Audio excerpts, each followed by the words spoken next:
ரொம்ப சூப்பராக ஈஸியாக கல்யாண வீட்டு கோஸ் கூட்டு எப்படி செய்கிறதுன்னு சொல்லியிருக்கேன் எங்கள் அம்மா ஸ்டைலில். இது ஒயிட் ரைஸோடு வச்சு சாப்பிட்டாலே அவ்வளோ டேஸ்ட்டாக இருக்கும். இப்போ வாங்க எப்படி செய்கிறதுன்னு பார்க்கலாம். அதுக்கு இதெல்லாம் தான் தேவையான இன்க்ரீடியண்ட்.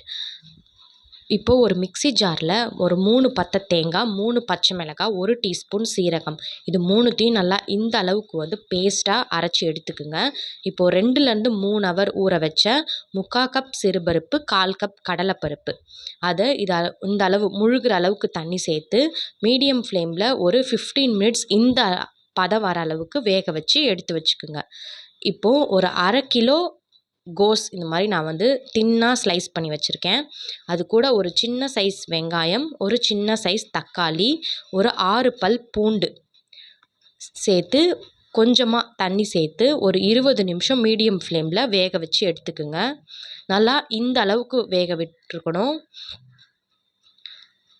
அவ்வளோதான். இப்போ வேக வச்ச கோஸ் கூட நம்ம வேக வச்சோம் இல்லையா பருப்பு, அதை சேர்த்து நல்லா இந்த மாதிரி கலந்து விட்டு அப்படியே நீங்கள் சேர்த்துக்குங்க. இப்படி நல்லா கலந்து விட்டுக்குங்க.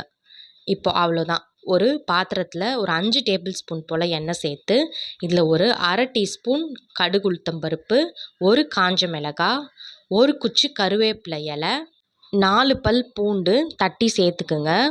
இப்போது இது நல்லா பொரிஞ்சிடுச்சு. இதெல்லாம் நல்லா பொரிஞ்சதுக்கப்புறமா இதில் ஒரு 1/4 டீஸ்பூன் போல் பெருங்காயத்தூள், இதோடைய மெயின் இன்க்ரீடியண்ட்டே பார்த்திங்கன்னா இந்த சாம்பார் பொடி தான். 1 டேபிள் ஸ்பூன் சேர்த்துருக்கேன். நல்லா அந்த எண்ணெயிலே இப்படி மிக்ஸ் பண்ணி விடுங்க. சாம்பார் பொடி நம்ம சேனலில் இருக்குது, மறக்காமல் போய் பாருங்கள், லிங்க் கீழே கொடுக்குறேன். இப்போ நம்ம வேக வச்சு கலந்து வச்சோம் இல்லையா கோஸ் பருப்பு, அதை இது கூட சேர்த்துக்குங்க. இந்த தாளிப்பில் சேர்த்து அடுத்தது நம்ம அரைச்சி வச்ச தேங்காய், பச்சை மிளகாய், சீரகம் இருக்கு இல்லையா, அதையும் அடுத்து சேர்த்து நல்லா இந்த தாளிப்போட இது நல்லா கலந்து விட்டுக்குங்க. அந்த கட்டிகள் எதுவும் இல்லாமல் நம்ம அரைச்ச பேஸ்ட்டு, கோஸ், பருப்பு எல்லாம் ஒரு சேர கலந்து விடணும்.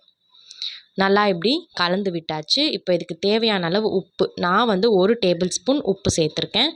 கொஞ்சமாக கொத்தமல்லி தழை சேர்த்து நல்லா இந்த மாதிரி கலந்து விட்டுக்குங்க. இப்போது மீடியம் ஃப்ளேமில் ஒரு 5 நிமிஷம் வச்சிங்கன்னா நல்லா இந்த மாதிரி பபிள்ஸ் வரும். அவ்வளோதான், இதோட கூட்டு ரெடி ஆயிடுச்சு. இந்த பபிள்ஸ் வந்ததுக்கப்புறமா நல்லா இந்த மாதிரி கலந்து விட்டு சர்வ் பண்ணிங்கன்னா ரொம்ப சூப்பர் டேஸ்டான கல்யாண வீட்டு கோஸ் கூட்டு ரெடி ஆகிடும். தேங்க்யூ.